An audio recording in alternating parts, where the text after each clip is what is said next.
मैं Rajeshwari Jaiswal department of chemistry Ramlakhan Singh Yadav college से semester 6 के पेपर CC13 का चैप्टर 2 ऑर्गेनोमेटेलिक केमिस्ट्री पे आज बात करने जा रही हूँ। पहले तो हम लोग देखते हैं कि ऑर्गेनोमेटेलिक केमिस्ट्री होता क्या है। ऐसे कंपाउंड्स जिनमें एटलीस्ट एक डायरेक्ट मेटल कार्बन बॉन्ड होता है वो ऑर्गेनोमेटेलिक कंपाउंड्स कहलाते हैं। The compounds containing at least one direct metal carbon bond are called organometallic compounds and the branch of chemistry which deals with such compounds is called organometallic chemistry। तो हम लोगों को definition से ये क्लियर हो गया है कि ऑर्गेनोमेटेलिक केमिस्ट्री होता क्या है। सिंपली ऐसे कंपाउंड्स जिनमें एटलीस्ट एक डायरेक्ट मेटल कार्बन बॉन्ड पाया जाता है वो ऑर्गेनोमेटेलिक कंपाउंड्स कहलाते हैं। यहाँ मैं कुछ एग्जांपल शेयर कर रही हूँ ऑर्गेनोमेटेलिक कंपाउंड्स के, जैसे कि dimethyl beryllium, tetramethyl silane, trimethyl arsine and tetramethyl 8। All those examples are examples of organometallic compounds. यहाँ पे ये भी देखने को मिलता है कि ऐसे कंपाउंड्स, ऐसे एलिमेंट्स जिनका इलेक्ट्रोनेगेटिविटी कार्बन से कम हो, वो एलिमेंट्स यहाँ एज अ मेन एलिमेंट काम आते हैं। सेंट्रल मेटल जो होता है वो आपका लेस इलेक्ट्रोनेगेटिव देन कार्बन होता है। आगे हम लोग बात करते हैं ऑर्गेनोमेटेलिक केमिस्ट्री के क्लासिफिकेशन पर, किस तरह से ऑर्गेनोमेटेलिक कंपाउंड्स को क्लासीफाई किया गया है। तो यहाँ हम लोग देखते हैं नंबर ऑफ फेज में ऑर्गेनोमेटेलिक कंपाउंड्स को क्लासीफाई किया गया है। पहला तो ऑन द बेसिस ऑफ हेप्टिसिटी। हेप्टिसिटी का मतलब होता है ऑर्गेनिक लिगेंड में से कितने कार्बन एटम आपके सेंट्रल एटम से अटैच्ड हैं। The number of carbon atoms of an organic ligand which are directly attached to the metal in an organometallic compound। Simply किसी ऑर्गेनिक लिगेंड के कितने नंबर ऑफ कार्बन एटम्स आपके metal atom से attached हैं, उसके basis पे हम लोग डिफाइन करते हैं कि वो किस तरह का लिगेंड है। जैसे हम लोग यहाँ बात करते हैं मोनोहेप्टो लिगेंड्स, और यहाँ पे एक चीज़ ध्यान देने की बात है कि उसको हम लोग हेप्टिसिटी को ईटा से डिनोट करते हैं। जैसे कि यहाँ मोनोहेप्टो लिगेंड्स को हम लोग एब्रीविएट करेंगे ईटा 1 से, दैट इज लिगेंड की हेप्टिसिटी आपकी वहाँ 1 है। मोनोहेप्टो लिगेंड्स में एक कार्बन एटम आपका मेटल एटम से अटैच्ड होता है, जिसके एग्जांपल्स यहाँ हैं एल्किल ग्रुप या एरिल ग्रुप, जिसका एक कार्बन एटम मेटल एटम से अटैच्ड होगा। अगर ऐसा लिगेंड जिसके 2 कार्बन एटम मेटल एटम से अटैच्ड होते हैं तो वो डाईहेप्टो लिगेंड्स कहलाता है, जैसे कि इथाइलिन।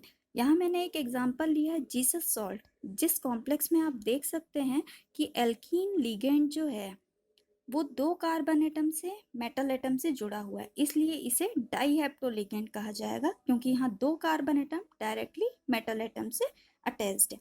इसी तरह ट्राईहेप्टो लिगेंड वह लिगेंड होता है जिसमें कि 3 कार्बन एटम डायरेक्टली जुड़े होते हैं मेटल एटम से, जिसे एग्जाम्पल के तौर पे पाई एलिल कॉम्प्लेक्स जो है वो ट्राईहेप्टो लिगेंड की तरह बिहेव करता है। इसी तरह टेट्राहेप्टो लिगेंड होता है, जैसे कि साइक्लोब्यूटाडाइन, जिसके 4 carbon atom directly metal atom से जुड़े हो, वो टेट्राहेप्टो लिगेंड कहलाएगा, जिसे हम लोग ईटा 4 से डिनोट करते हैं। पेंटाहेप्टो लिगेंड्स, जहाँ पे 5 कार्बन एटम डायरेक्टली अटैच्ड होता है मेटल एटम से, वो पेंटाहेप्टो लिगेंड कहलाएगा, जिसका एग्जाम्पल है साइक्लोपेंटाडाइएनाइल। हेक्साहेप्टो लिगेंड्स वह लिगेंड है जिसके 6 carbon atom directly metal atom से जुड़े हों, जैसे कि बेंजीन। आपको पता है बेंजीन में 6 कार्बन एटम होते हैं, अगर ये 6 carbon atom directly metal atom से अटैच्ड होते हैं तो वो हेक्साहेप्टो लिगेंड कहलाएगा।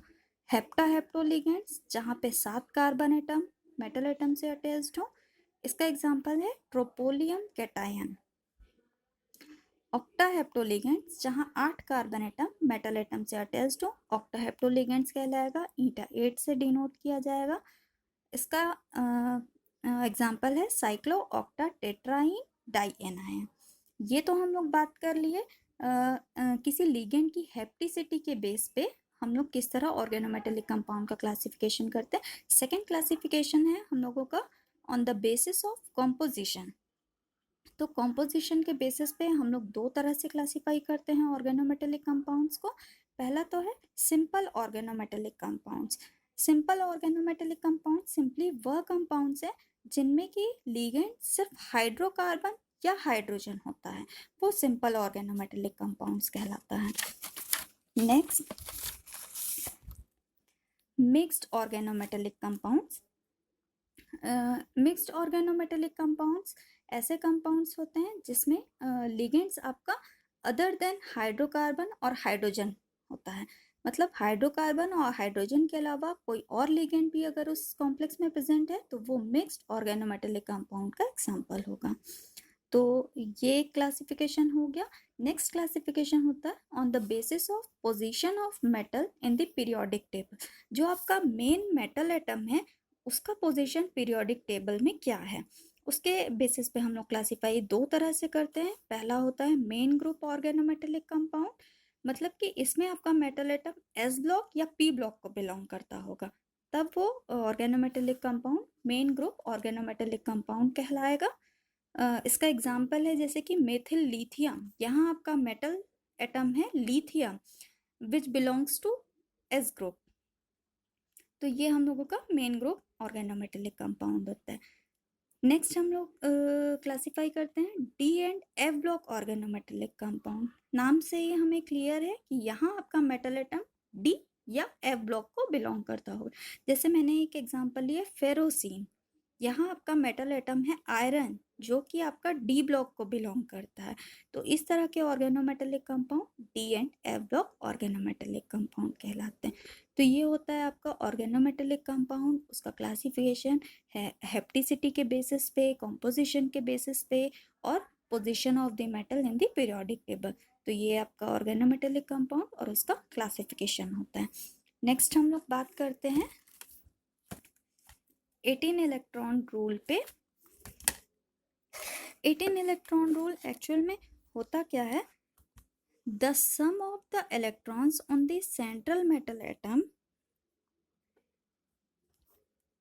the sum of the electrons on the central metal atom or ion and the electrons donated from the ligands is called the effective atomic number of the metal, and it is equal to the atomic number of noble gases.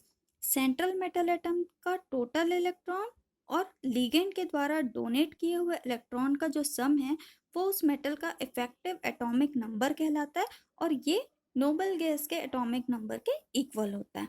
हम लोग calculate करना अगर बात करें कि किसी complex के लिए मेटल एटम के लिए हम लोग अगर इफेक्टिव एटॉमिक नंबर कैलकुलेट करना होगा तो हम लोग ये फॉर्मूला उसका यूज़ करते हैं जहाँ पे इफेक्टिव एटॉमिक नंबर सम होता है number of electrons in central metal atom और ion plus number of electrons donated by ligands. जैसे कि मैंने यहाँ एक एग्जांपल लिया है हेक्साकार्बोनिल क्रोमियम कॉम्प्लेक्स का। तो यहाँ क्रोमियम पे टोटल नंबर ऑफ इलेक्ट्रॉन्स कितने, number of electrons in chromium atom that is its atomic number of chromium is 24 and number of electrons donated by 6 carbonyl groups. Each carbonyl group donated a pair of electrons, that is 2 electrons. 2 electrons donated by each carbonyl group, and we have 6 carbonyl groups in our complex, that is total 12 electrons is donated by the 6 carbonyl group. Effective atomic number of chromium in this complex is 24 plus 12. 24 electrons presented in the chromium and 12 electrons donated by the ligands.